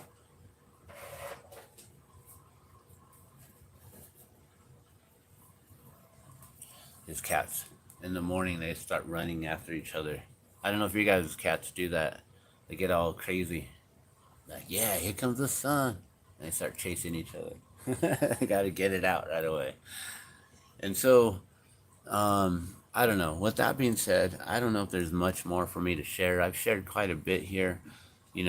I did share the experience of what happened with me when I was 5 years old, and the whole UFO thing and that whole connection. I don't know if I even got to the story of finding this video with this lady, but, I found the video of the lady, but not the video of all the individuals who also were talking about it.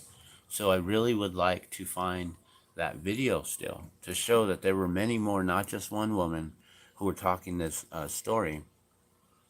And that video was the confirmation for me to know that what I saw as a 5-year-old, or a young boy, I think it was around that time. I think it was after I had seen that being eye to eye through my window right there on Christmas Eve.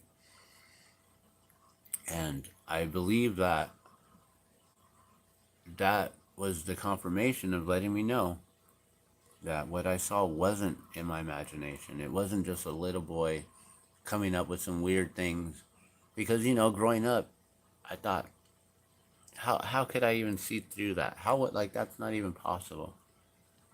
And then after learning about Gorilla Glass and technology and stuff, you learn, yeah, it's possible. And when you hear that someone else has the same recollection, you're like, oh, wait, what I saw was actually real. Like, I'm still doubting myself, still. Even to this day, I was like, what I saw was real? Like, really? Some crazy shit.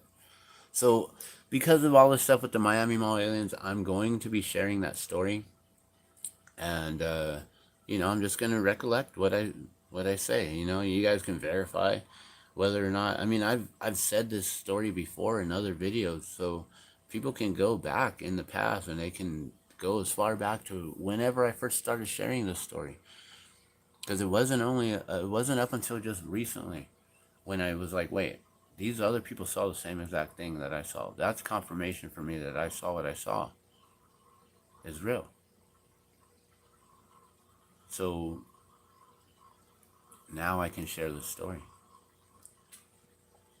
So, yeah, I've debunked all the Miami Mall alien footage, but I can't debunk the eyewitness testimonies. Also, knowing that there was some sort of a SWAT situation there, and the cops were already there because they had some sort of a sting operation. Apparently every year this happens, and that's why we saw something occur last year with the 3 individuals getting arrested, because they had firearms with them. And so these individuals, apparently they put a blast out on online saying, hey, we're going to be meeting here again. They get rival gangs together to meet up for something. And then also there's something going on where the illicit powder trades that were coming through, COKE, not the kind that you drink. They apparently, like, one of the biggest suppliers decided to cut off that area, that region of Miami, Bayside. And so there's like all this stuff going on um, with that paradigm of life. You know, there's so many different paradigms of life that's going on all simultaneously at once. And so we've got that whole situation of those types of individuals doing, like, in their world, like that's their world and what they're dealing with and their madness over there that they're creating.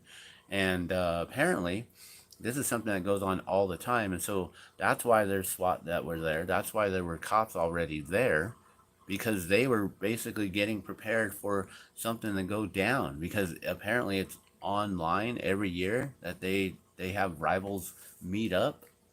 So I guess we'll look forward to this next year again as well. Now, the whole Miami Mall alien thing occurred because someone put out some footage that then got everyone all riled up. And then all these YouTube creators are like, hey, I'm already in the paranormal niche, and so that's my category there that I post in. So how about I just make videos on this, and let's just make these videos look legit, whether or not they're real or not. We'll just roll with it. We'll get views. We'll get paid for all these videos that people are watching. And I also just learned recently that if you dislike videos, that also helps the algorithm to show that even though you dislike it, you're still watching it. And YouTube gets that algorithm like, hey, there's still people watching it. So even if they get likes or dislikes, it still helps the algorithm. So that's an interesting thing. And so these people are just making all kinds of money off of this fake footage and everything. It's crazy. And so I've already debunked all the footage, especially King Sosa's footage. And he got upset at me. He got hurt at me recently, and he blocked me and kicked me off of his live stream recently. And he also deleted that live stream. I have the link on my video, and when you go to it, you can see user removed the video or deleted the content. So he ran from that truth when I told him, hey, sorry, but I debunked your footage last night on my live stream. And I got that. So I've got that sound clip. It's the best sound clip of 2024 so far. I love it. It's my favorite so far. I love it. It makes me laugh. It's so funny. It's like he starts reading it. I debunked your footage on my live stream last night on my channel, The Glassman's World. Well, let me tell you something, Glassman World. I'm going to remove you. Hold on a second. Don't be coming over here trying to... What did he say? Don't be coming over here trying to promote your channel. I'm just going to remove you. He didn't even want to, like, get into it or nothing. Like, oh, man. Like, dang it. I should have eased in on it. Started asking him questions first. But he deleted that video. But I got the sound clip. It's so funny. I'm going to remove you. Let me tell you something, Glass Man World. I'm going to block you. We're going to remove you. Hold on 1 second. How you going to debunk me? You weren't even there. Oh, King Sosa. Were you guys the ones who apparently at that same exact time Foot Locker was getting robbed? Were you guys the ones up in there? Were you the one in Foot Locker? Huh? Y'all's the one doing all that?